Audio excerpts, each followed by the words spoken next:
यह बच्चा बड़ा होकर अलेक्जेंडर द ग्रेट यानी सिकंदर महान कहलाया और प्राचीन दौर की सबसे प्रसिद्ध शख्सियतों में से एक बना।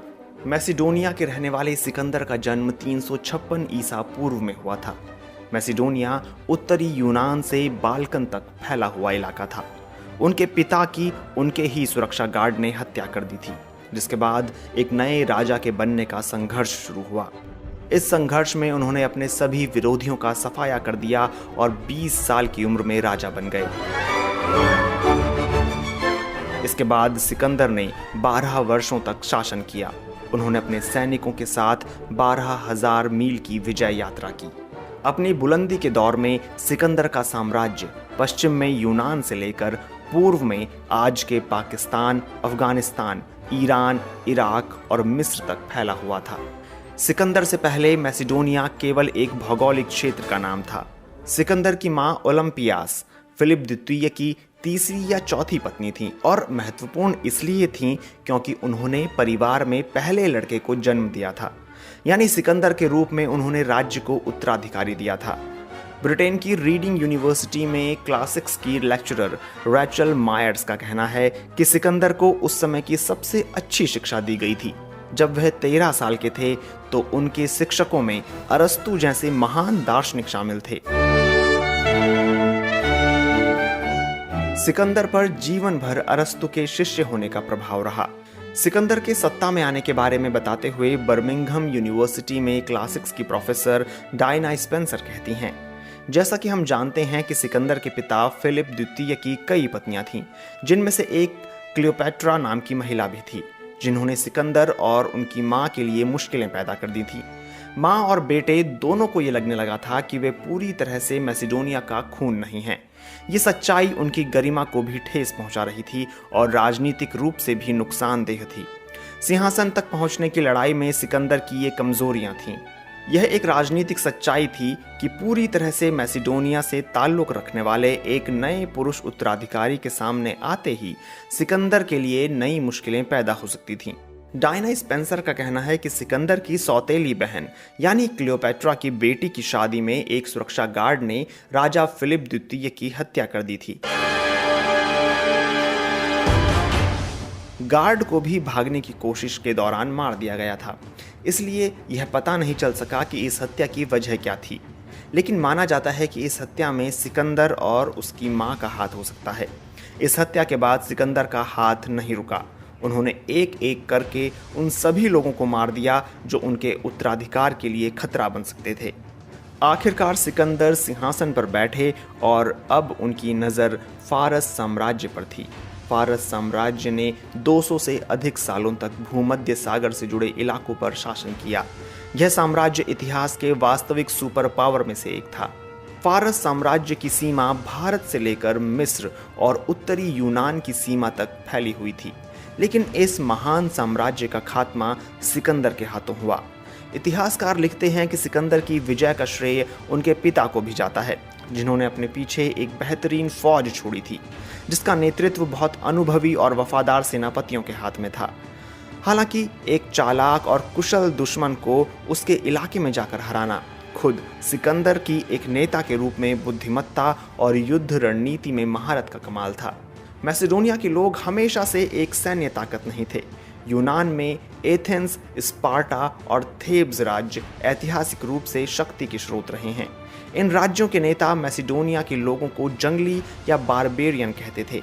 सिकंदर ने एक प्रोपेगेंडा शुरू किया जिसमें कहा गया कि मैसिडोनिया के लोग पूरे यूनान की तरफ से फारस पर हमला कर रहे हैं। हालांकि एक सदी पहले फारस साम्राज्य और यूनान के बीच होने वाली जंग में मैसिडोनिया शामिल ही नहीं था।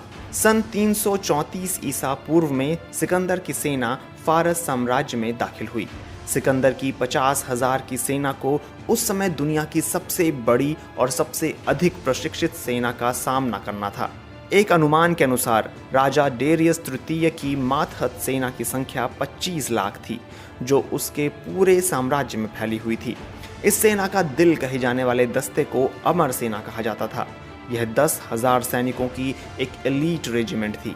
इस एलीट रेजिमेंट की संख्या 10,000 से कम नहीं होने दी जाती थी।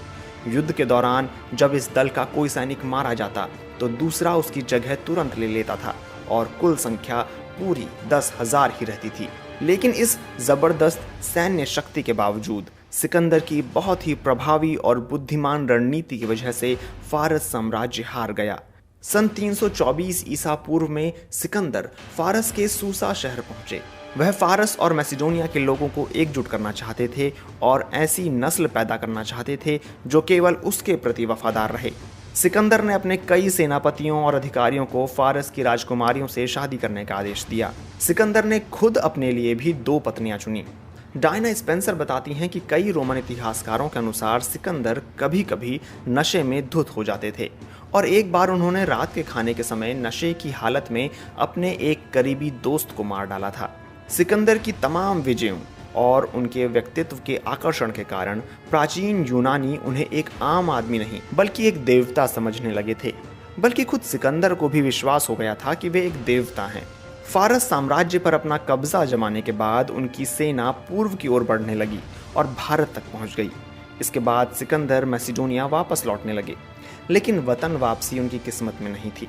सन 323 ईसा पूर्व में 32 साल की उम्र में बेबीलोना, जो कि वर्तमान में इराक का इलाका है, वहां पहुंचने के बाद अचानक एक रहस्यमय बीमारी से उनकी मृत्यु हो गई।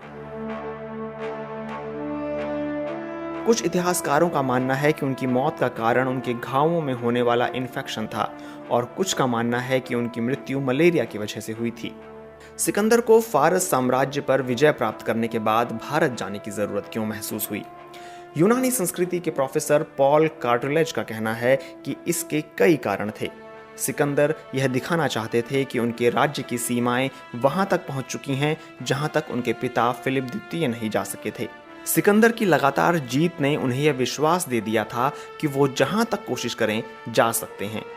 रीडिंग यूनिवर्सिटी में क्लासिक्स की लेक्चरर रैचल मायर्स कहती हैं कि अहम सवाल यह है कि अपने जीवन के इस पड़ाव पर क्या सिकंदर ज़मीनी सच्चाई से दूर हो गए थे? भारत पर विजय प्राप्त करने में उन्हें स्थानीय लोगों के विरोध का सामना तो करना ही पड़ा, लेकिन उन्हें अपनी सेना के भीतर से भी विरोध का सामना करना पड़ा था। सेना के अंदर से आवाजें उठने लगी थीं कि बस बहुत हो गया। मध्य एशिया में जहां उन्होंने 3 साल का लंबा समय बिताया, उनके अपने सैनिकों को वहां रहना बेहद नागवार लग रहा था। भारत में युद्ध के दौरान जब यह अफवाह फैली कि सिकंदर मारा गया है, तो मध्य एशिया में मौजूद उनकी सेना में एक तरह की बगावत शुरू हो गई और उन्होंने पीछे हटने की कोशिश शुरू कर दी। लेकिन सिकंदर सिर्फ घायल हुए थे। कुछ इतिहासकारों का मानना है कि सिकंदर का अगला लक्ष्य अरब क्षेत्र था, लेकिन समय और परिस्थितियों ने